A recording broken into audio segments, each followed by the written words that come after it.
Thanks. Thank you very much. It's quite exciting to be here today, actually, and the last few days with the activities that have also been going on in Shenzhen as well. So I think there's a lot of momentum on the ground in China at the moment with regard to ETS and the schemes. I think it will take a while. I think the excitement is building, but there's a lot of monitoring, setting up, regulations that have to be put in place. And I'll get to that in a moment. In terms of Camco Clean Energy, we have been in China for 10 years. We've been a company around for 25 years. We started in Africa, and we work on a number of carbon projects and clean energy projects globally, with our operations mainly around Africa, North America, China, and Southeast Asia. All of those areas have some quite interesting things doing on early stage cap and trade. As we know, California just launched the start of this year and is now building into a good liquid price market.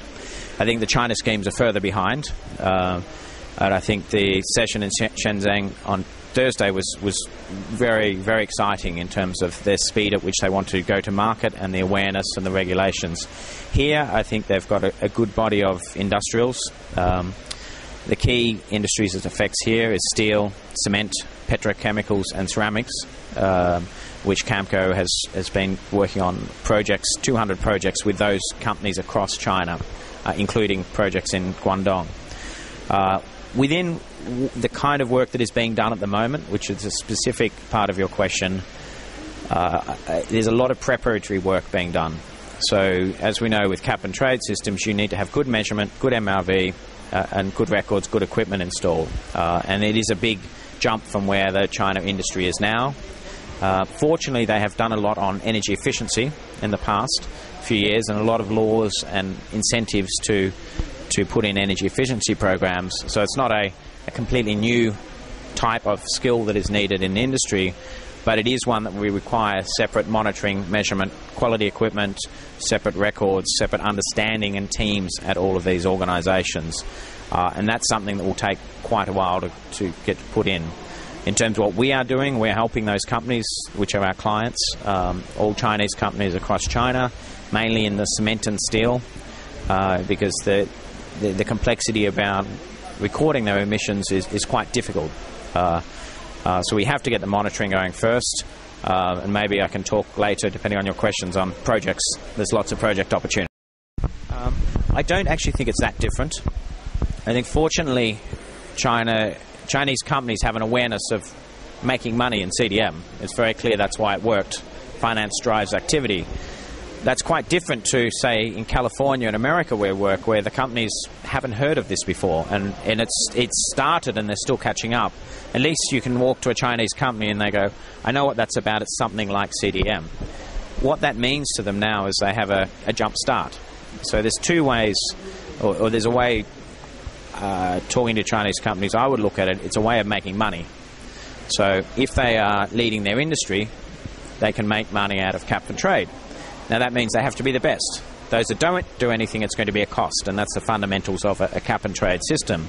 So that those that are the most efficient on their emissions get the allowances which they can sell. So if they get started on the projects now, which a few of them are, then they can hold competitive advantage in their industry locally, nationally and internationally, as further schemes come on. So it's again talking about doing activities for financial reward. Now those that don't do it obviously will have to pay the price, and the balance will be in the middle.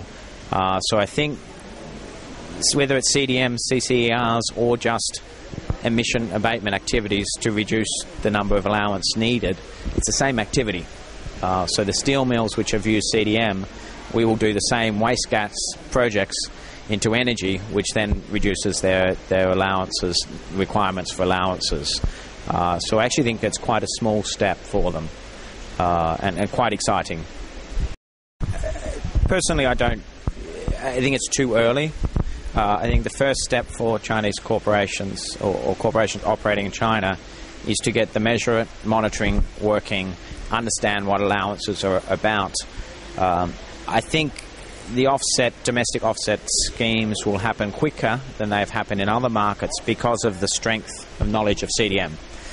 but it will be up to the local provinces and the central government to decide what projects are allowed and what shouldn't go in because of supply constraints. But I think that knowledge and that activity exists. So how it slots in it's probably second stage after allowances, and that decision I think will be made later. But I think there is good opportunity for provinces like Guangdong to have offsets in forestry. There's a very big opportunity for forestry offset projects under CCR, which is something that CDM doesn't cover. There's very good opportunity for CDM projects in provinces that are not part of the initial regional trading scheme, particularly some of the Chinese western provinces where you bring new technology out to the west. So there is the offset program can be used very intelligently to drive behaviour in certain ways across China. Personally, I think offset programs are essential because it involves not just those industries which are capped, but involves a whole community and drives the right incentives. And that in new markets which are now working, such as Australia and California, the offset programs is a very important element, almost essential element of building credibility for the overall scheme, so that the people on the street and in other businesses partake in it and determine a section of the play of emission reduction. So I think it's quite key. In terms of our focus here, we've always been based in Beijing, and I think Beijing is a very good central point to operate out of China, and we have representatives at different companies across China, so we use our networks in that regard.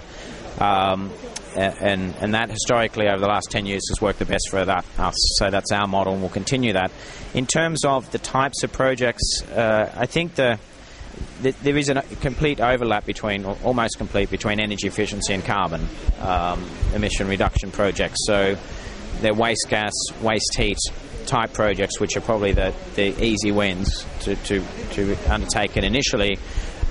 Forestry, we do projects in North America. We have the first big project that should be converted into a CCO under California. It's an Alaskan preservation program. It's a fantastic program. I'm personally very passionate about forestry and land use projects, but I think the business model is very early. So California's been very smart in how they've regulated a forestry offset, and it's the first methodology that is really working on a business model level and driving investment into the right area. It would not surprise me if that happens here. And I think land use and reforestation of preservation is very important.